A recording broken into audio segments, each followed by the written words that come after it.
Deion Sanders was unstoppable. On the football field, he was a lockdown corner who could shut down an entire offense. And on the baseball diamond, he was a five-tool wonder who could do it all. He was a football superstar and a baseball phenomenon. But in baseball, he faced rejection, doubt, and criticism at every turn. From the time he stepped foot in a major league clubhouse until his final at-bat, his story reveals a side of sports rarely seen. The truth behind Deion Sanders' baseball journey is far more complex than anyone imagined. To truly understand what happened to primetime on the baseball field, we must go back to the very beginning. Deion was born in Fort Myers, Florida, but was raised by his mother in a tough neighborhood in nearby Sarasota. By the time he was 5 years old, it was clear that Deion was a natural athlete. In high school, he excelled in football, baseball, and track. In fact, he was so good that he was drafted by the Kansas City Royals at the age of just 18. But instead of signing with the Royals, Deion decided to go to college, and that decision would change his life forever.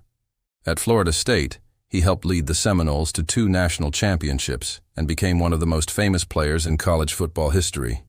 It was also during his time at Florida State that he created the primetime persona, a bold, flashy character that was both loved and loathed by fans.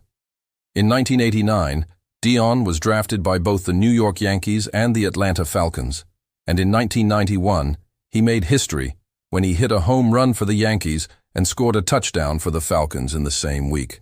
This made him one of America's most marketable athletes, and he was featured in TV commercials, magazine covers, and cereal boxes. But his baseball stats weren't all that impressive, and his teammates often questioned his focus.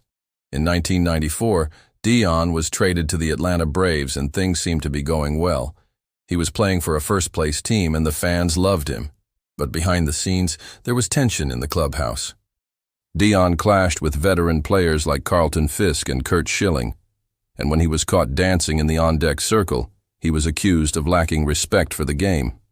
Some of his Yankees teammates later admitted that they were relieved when he was traded. And in Atlanta, Braves executives told reporters that they thought Deion was too self-centered to play for them.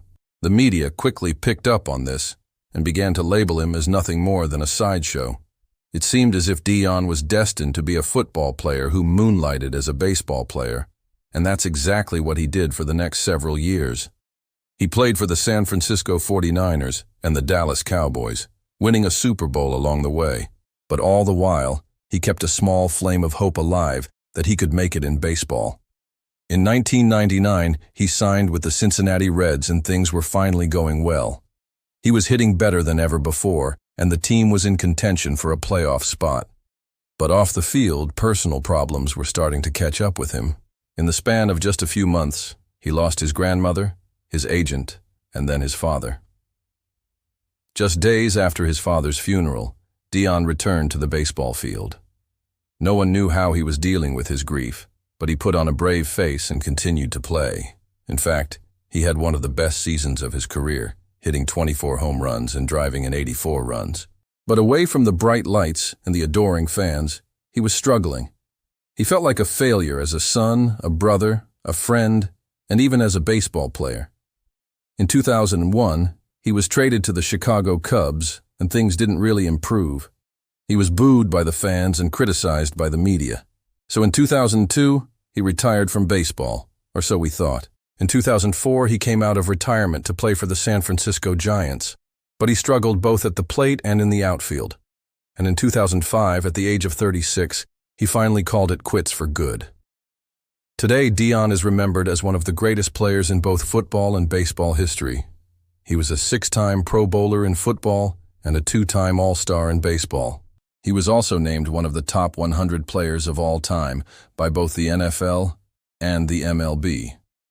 But perhaps his greatest accomplishment was simply this. Despite all the obstacles he faced, he never gave up on his dream of playing professional baseball.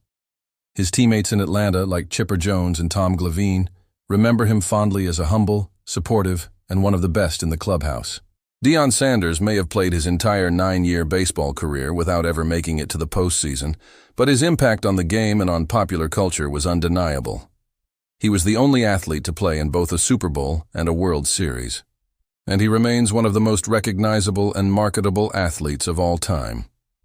Baseball may not have embraced him fully, but Deion Sanders changed the game and left a legacy that will never fade.